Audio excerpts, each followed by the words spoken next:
से अभी आप बीजेपी से उम्मीद नहीं कर रहे। मैं आपसे बस ये जानना चाह रहा हूं कि कहीं ऐसा तो आप रणनीति लेकर आप लोग नहीं चल रहे कि अगर रिजल्ट 4 तारीख को इंडिया के फेवर में आया, इंडिया ब्लॉक के फेवर में आया, तो एक चांस रहेगा कि दोबारा जेल ना जाना पड़े। और वो जो 7 दिन की जमानत आ चुका है, क्या 7 दिन में किसी भी गंभीर बीमारी का जिसका आप लोग अंदेशा लगा रहे हैं उसका ट्रीटमेंट तो पॉसिबल नहीं है, डायग्नोज ही पॉसिबल नहीं है। अगर डायग्नोज भी करेंगे तो उसमें भी हफ्ते 10 दिन का समय मेडिकल साइंस में लगता है। तो वो 7 दिन इसलिए सियासी 7 दिन बताए जा रहे हैं। देखिए, मैं 2 लाइनों में 2 अलग-अलग पॉइंट्स में आपके दोनों सवाल का जवाब दूंगा। आपने पहले क्या कहा कि पहले आपको सब अच्छे लगते थे, सब आपको खराब लगते थे, अब आपको सब अच्छे लगने लगे। इसका जवाब ये है कि क्या पहले आपने कभी देखा था कि राजनीति इस स्तर पे चली जाए कि एक मुख्यमंत्री को के माँ-बाप को जो है वो एक इन्वेस्टिगेशन में इन्वॉल्व करने की साजिश की जाए? क्या आपने देखा था कि किसी मुख्यमंत्री को बिना किसी सबूत के जेल में लेकिन डाल दिया निवान जाए जी और तो बाद उसमें में तो ये साबित पूछताछ हो हुई जाए ही कि नहीं। जो घोटाला है वो बीजेपी ने किया है? वो तो पूरा मामला हवा हवाई चला गया। ना दिल्ली पुलिस गई, ना माताजी पिताजी से पूछताछ हुई।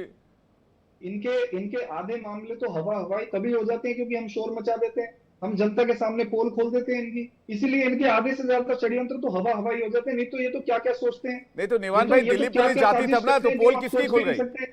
निवान भाई, दिल्ली पुलिस गई नहीं, आप लोगों ने वीडियो पहले डाल के उसको प्रमोट कर दिया, तो पोल किसकी खुल गई। तो दिल्ली पुलिस गई नहीं तो दिल्ली पुलिस ने फोन क्यों किया कि हमारे मुख्यमंत्री को माँ बाप से पूछताछ करनी है? क्यों करा उन्होंने फोन फिर जब गए नहीं वो? तो यही तो तो मैं मुझे आपको बता रहा हूं सर, यही इनके षड्यंत्र है, यही जी इनका लेवल ऑफ पॉलिटिक्स है, यही इनकी मानसिकता है। जब इनके जो जो टॉप मोस्ट लीडर हैं, हमें जी हमारे माननीय सम्माननीय प्रधानमंत्री जी ये कहते हैं कि विपक्ष मुजरा कर सकता है, आप सोचिए इनकी मानसिकता। ये इनके लिए राजनीति से ऊपर कुछ नहीं है, ये केवल और केवल सत्ता में आना चाहते हैं। इनके लिए कोई हेल्थ इंपॉर्टेंट नहीं है, किसी का परिवार इंपॉर्टेंट नहीं है, कोई पर्सनल लाइफ इंपॉर्टेंट नहीं है। इनके लिए केवल और केवल साम दाम दंड भेद अपनाकर किसी को इतना बदनाम कर दो कि उसको जनता नफरत करने लग जाए, ये ठीक है ऐसी साजिशें जी करते हैं। लेकिन वो हो ही नहीं रहा इनसे, ये लगातार मात ठीक खा है रहे हैं। अनिल इन्होंने गुप्ता जितनी जी, रंजिश कर ली कुछ नहीं कर पाएंगे।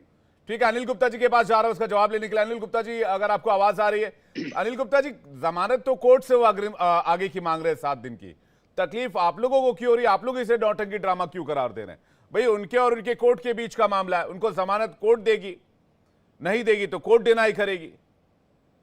जी नमस्कार आपको विवेक जी और सभी जी दर्शकों को नमस्कार। मेरी आवाज आ रही है जी आपको? सर, बिल्कुल नमस्कार सर, आपकी आवाज बिल्कुल आ रही है। मेरे सवाल का जवाब जी दीजिए। धन्यवाद। जी देखिए, केजरीवाल साहब 10 मई को जेल से बाहर आए थे और 2 जून को उनको जेल के अंदर जाना है।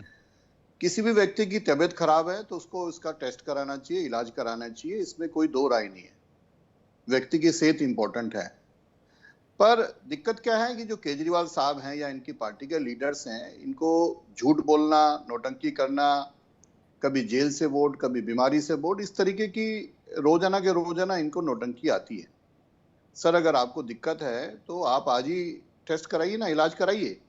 आप जब आपकी जमानत की अवधि समाप्त हो रही है उसके बाद क्यों मांग रहे हैं? सीरियस बीमारी है तो मैं तो प्रार्थना भी करता हूं भगवान से आप टेस्ट करा के ठीक हो, बिल्कुल ठीक हो। पर सामने विषय जब आता है, क्योंकि आप हर चीज में राजनीति करते हैं, झूठ बोलते हैं। आप 10 मई से निकले, आपको लगा 7 किलो वजन कम हुआ, उस वक्त तो आपने कहा कि जेल से वोट, आज भी आपके पोस्टर लगाए जेल से वोट। अभी इन्होंने जेल से बाहर के पोस्टर नहीं लगाए, अभी भी जेल से वोट मांग रहे हैं ये। और कभी जब 2 तारीख को जाना है तो अब कहते हैं कि जी हमें बेल चाहिए। आज 27 तारीख है, आप आज ही टेस्ट कराइए, क्या दिक्कत है? क्योंकि इनको कहीं ना कहीं एक इशू क्रिएट करना है। पंजाब में चुनाव है, पंजाब में इनको सिंपैथी लेनी है, कभी इंसुलिन की बात करती है। मैं 2 विषय आपके सामने रखता हूँ। दिल्ली की जो तिहाड़ जेल है वो दिल्ली सरकार के अंदर आती है, उसमें जो अंदर हॉस्पिटल है, डिस्पेंसरी है, वो दिल्ली सरकार के अंडर आती है। तिहाड़ जेल के पास एक हॉस्पिटल है जिसको कहते हैं दीनदयाल उपाध्याय हॉस्पिटल, वो भी दिल्ली सरकार का है। जितने भी तिहाड़ जेल में कैदी हैं उनका बीमार होने पे इलाज सबसे पहले तिहाड़ जेल का जो अंदर हॉस्पिटल है, डिस्पेंसरी, वहां होता है, जिसके डॉक्टर स्टाफ सब दिल्ली सरकार के अंडर आते हैं। उसके बाद वो डीडीयू में, दीनदयाल उपाध्याय हॉस्पिटल में रेफर करते हैं। और जब इन्होंने इंसुलिन के लिए बेल डाली थी तो एक शायद मेडिकल बोर्ड भी गठित हुआ था। तो तिहाड़ में भी जेल इलाज होता है, ऐसा नहीं है। अगर नहीं होता तो इनका फेलियर है। इनको तिहाड़ जेल में जो हॉस्पिटल है उसको अपग्रेड करना चाहिए वहां अच्छे, क्योंकि इनका दिल्ली सरकार का फेलियर अगर वहां नहीं होता, मेरी जानकारी में होता है। पर क्योंकि जी अनिल जी, वो उनका मैटर है, वो इलाज कराएं ना कराएं। अगर वो कोर्ट से जमानत मांग रहे हैं तो मेरा सवाल ये था कि आप लोगों को ऐसा क्यों लगता है कि वो हेल्थ इशू को लेकर सियासत कर रहे हैं?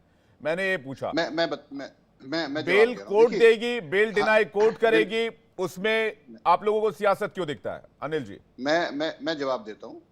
कोर्ट का जो भी डिसीजन होगा सबके लिए मान्य होगा। कोर्ट बेल देती है, बेल नहीं देती, कोर्ट का फैसला है, कोर्ट इसको निर्णय करेगी। पर मैंने पहले कहा आपसे, क्योंकि इनको हर चीज में सियासत नजर आती है, इनको हर चीज में झूठ और वो मक्कारी नजर आती है। मैं ये कहना चाह रहा हूं, अगर आप बीमार हैं, कोई भी व्यक्ति है, आप दिल्ली के मुख्यमंत्री हैं, 10 तारीख से आप बाहर हैं, तो आपको अपनी टेस्ट करा के इलाज कराना चाहिए था।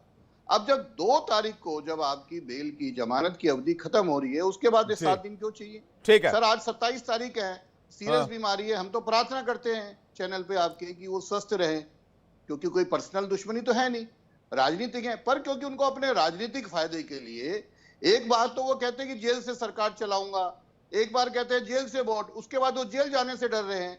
तो इसलिए क्वेश्चन मार्क होता है कि वो क्या कर रहे हैं। ठीक है प्रेम कुमार जी, ठीक है, तो मैं आपके पास वापस आ रहा हूं। आप कह रहे कि भाई 21 दिनों का वक्त है, 21 दिनों में आप हॉस्पिटल जा सकते थे, डॉक्टर से मिल सकते थे, इलाज करा सकते थे, चेकअप करवा सकते थे, लेकिन जब आपको लगा कि अब जो सरेंडर की घड़ी है वो नजदीक आ रही है, 2 तारीख नजदीक आ रही है, तो आपने कहा कि भाई मुझे 7 दिन का और मोहलत चाहिए, मुझे अभी हेल्थ इश्यूज है।